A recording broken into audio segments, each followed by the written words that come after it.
L'extrême onction est un sacrement institué par notre Seigneur Jésus-Christ pour le soulagement spirituel et corporel des malades. Ce sacrement est appelé extrême onction parce qu'on y fait la dernière onction que les chrétiens reçoivent. Les autres sacrements dans lesquels on reçoit l'onction de l'huile sainte ou du saint crème sont le baptême, la confirmation et l'ordre. Nous savons que l'extrême onction est d'institution divine par ces paroles du Saint Concile de Trente. Si quelqu'un dit que l'extrême onction n'est pas un véritable sacrement institué par notre Seigneur Jésus-Christ, qu'il soit anathème. Il n'appartient qu'aux évêques et aux prêtres d'administrer l'extrême onction. Pour administrer ce sacrement, le prêtre fait, avec de l'huile sainte, des onctions sur les yeux, les oreilles, les narines, la bouche, les mains et les pieds du malade, et prie Dieu de lui pardonner les péchés qu'il a commis par tous ses sens. Le sacrement d'extrême onction remet aux malades les péchés qu'il leur reste, les fortifie contre les tentations et les aide à mourir saintement.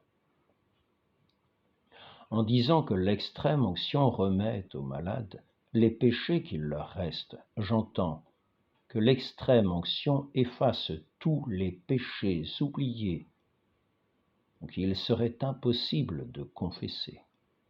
Deuxièmement, qu'elle délivre les malades des restes de leurs péchés, c'est-à-dire du trouble de la conscience, de la crainte de la mort et de toutes les imperfections qui restent dans l'âme après qu'elle a été purifiée du péché. Les malades sont surtout exposés à être tentés, premièrement de présomption, en se cachant à eux-mêmes le mauvais état de leur âme. Deuxièmement, de désespoir, en pensant qu'ils ont commis trop de péchés pour en obtenir le pardon. L'extrême onction fortifie les malades contre ces deux tentations en leur inspirant des sentiments de pénitence à la vue de leurs péchés et de confiance en la miséricorde de Dieu. L'extrême onction aide les malades à mourir saintement, premièrement en augmentant en eux la grâce sanctifiante, deuxièmement en leur donnant la force de faire à Dieu le sacrifice de leur vie. L'extrême onction adoucit les souffrances des malades et contribue à leur rendre la santé si Dieu le juge utile pour le salut de leur âme.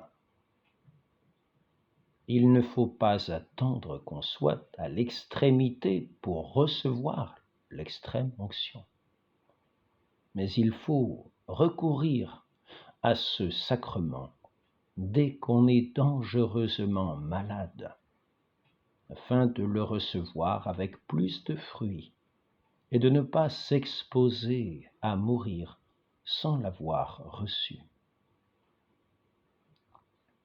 Avant de recevoir l'extrême onction, le malade doit se confesser s'il est coupable de péché mortel.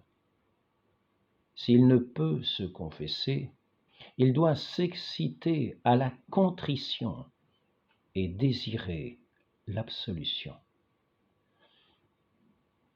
Pendant que le malade reçoit l'extrême onction, il doit demander à Dieu le pardon de ses péchés qu'il a commis par tous ses sens espérer en sa miséricorde et lui faire humblement le sacrifice de sa vie. Après avoir reçu l'extrême onction, le malade doit faire de temps en temps des actes de foi, d'espérance et de charité, regarder la croix et prononcer pieusement les noms de Jésus, Marie, Joseph. On est obligé d'avertir les malades de recevoir les derniers sacrements, et c'est le plus grand service qu'on puisse leur rendre, puisque souvent leur salut éternel en dépend. Si l'on ne peut soi-même avertir les malades, il faut au moins prévenir de leur état le curé de leur paroisse. Quand le malade est à l'agonie, les assistants doivent réciter les prières des agonisants et jeter sur lui de l'eau bénite, dont la vertu est de chasser le démon. On peut recevoir plusieurs fois l'extrême onction, pourvu que ce ne soit pas dans la même maladie. On peut et on doit donner l'extrême onction aux enfants qui n'ont pas fait leur première communion, lorsqu'ils sont dangereusement malades, après avoir atteint l'âge de raison.